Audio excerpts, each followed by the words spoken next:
என்னது என்னென்னு உங்களோட முகத்தை வச்சு நாங்கள் காசு எடுக்கலாம்.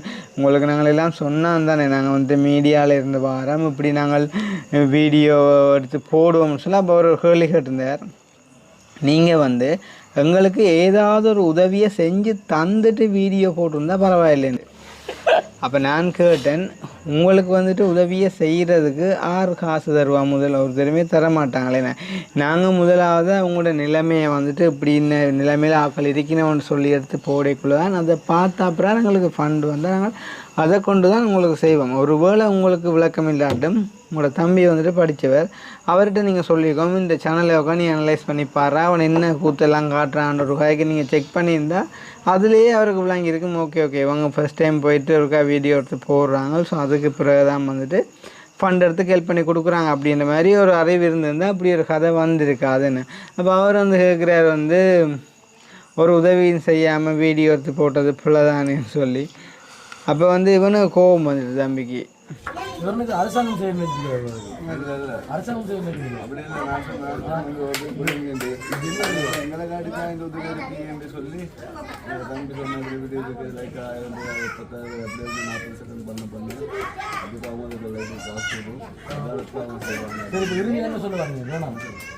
இல்லை இப்போ நீங்கள் எப்படி இதே தானே வேணும் போட்டு வேணும் சொல்லி இப்போ நீங்கள் பைபோஸ் மாதிரி நீங்கள் கதைக்கிற கதை பைபோஸ் மாதிரி இருக்கீங்க.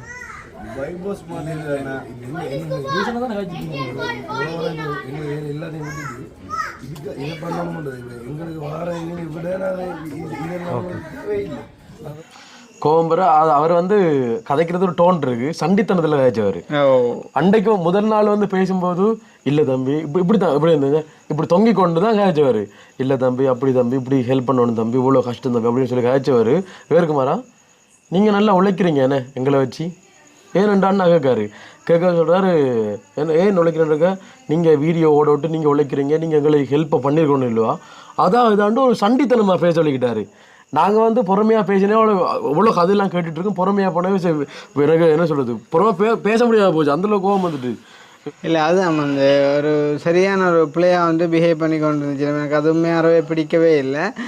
அண்டு வந்து ஒரு விஷயத்தை யோசிக்கணும், வந்து ஒரு கதைக்கு நாங்கள் அந்த வீடியோ எடுத்து போட்டுட்டோம். நான் நல்ல தெளிவாக தான் சொல்லியிருந்தேன், ஒரு 3-4 நாள் போகிறவங்க நான் உங்களுக்கு கண்டிப்பாக ஹெல்ப் பண்ணி தருவேன்னு சொல்லி. ஒரு 3-4 நாள் இருந்தாலும் வெயிட் பண்ணி போட்டு இப்படி ஒரு கதையை காய்ச்சி தான் நாங்கள் அக்செப்ட் பண்ணியிருப்போம். அடுத்த நாள் வீடியோ போட்டு அடுத்த நாளே வந்துட்டு இப்படி ஒரு கதையை கதைச்சா உண்மையிலே யாருக்கு தான் கோபம் சொல்லுவாங்க.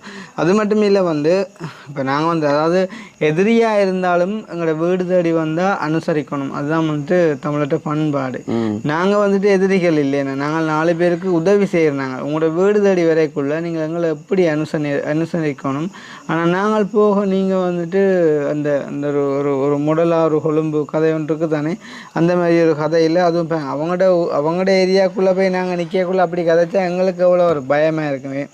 என்னடா இது உதவி செஞ்சும் உபத்திரம் பெறப்போன்ற. அதை விட பார்த்தீங்கன்னு சொன்னால் அந்த இடத்துல இந்த இடத்துல நீங்கள் ஒரு விஷயத்த சொல்லலாம், சரி கிருஷ்ணா என்னதான் அவர் விளக்கம் இல்லாமல் கதைச்சிருந்தாலுமே கூட அந்த பிள்ளைகள் பாவம் தானே, அந்த அந்த பொது பாத்ரூம் அதால் வந்துட்டு நிறைய பிரச்சனைகள் வருத்தங்கள் எல்லாம் பெறும், நீங்கள் அதை செஞ்சு கொடுத்துருக்கலாம் தானே மனச்சாட்சியின் அடிப்படையில் அப்படின்னு சொல்லி நீங்கள் சொல்லலாம். கண்டிப்பாக நான் அதையும் அக்செப்ட் பண்ணுறேன். இருந்தாலுமே கூட ஒரு விஷயத்தை நீங்கள் புரிஞ்சு கொள்ளணும், இந்த இடத்துல நான் போய் உதவி செய்வோமா இருந்தால் இந்த உதவியால் எங்களுக்கு உபத்திரம் மட்டும்தான் மிஞ்சும். ஏன்னு சொன்னால் இதால் வந்துட்டு ஒரு நன்மையும் வராது. பார்த்தீங்கன்னு சொன்னால் அந்த இடத்துல நான் உதவி செய்ய போவோமா இருந்தால் அது பிறகு வந்துட்டு பக்கத்தில் உள்ள ஒரு ஆள் கண்டிப்பாக கிளம்பி வரும். இல்லை சம்பவம் நடந்தது. இந்த உதவியை நாங்கள் செய்ய போகிறதுல வந்து பக்கத்துலேருந்து ஒரு அக்கா வந்து சொன்னவன், தேன் இவங்களோட குடும்பத்துக்கு மட்டும் நீங்கள் உதவி எடுக்கிறீங்க, எங்களோட தோட்டம் சொன்ன டிஃப்ரெண்ட் கதை அப்படியே சொல்லிக்கார பாருங்க. நீங்கள் ஏன் அவங்களோட தோட்டத்தில் மட்டும் செய்கிறீங்க, போயிட்டு எங்களோட தோட்டங்கள் இருக்குது எங்களோட வந்து செய்யுங்க. அப்போ நாங்கள் இதெல்லாம் பார்த்தோம்னு சொன்னால் நாங்களே வந்து உடைச்சி வச்சுட்டு போவோம். இந்த வார்த்தை வந்து அவன் சொன்னவன். அதாவது நாங்கள் வந்து புதுசாக கட்டி கொடுத்துருந்தா அவங்க தாங்க உடைச்சிடுவாங்களாம். தான் உடைக்கிறது மட்டும் இல்லை, நீங்கள் செய்து கொடுத்து ஒரு 2-3 நாள் வந்து நீங்கள் எப்படி புதுசாக கொடுத்தீங்களோ எப்படி பழசாக இருந்துச்சோ அப்படியே மாறிடுமா என்று இந்த கதையை சொன்னவங்க. எங்களால் வந்து அங்கேயே பெரிய ஒரு கலவரம் உருவாக பார்த்துச்சு. அங்கே ஒரு ஒற்றுமொன்று இல்லை. Feel all warm and fuzzy inside with a £7,500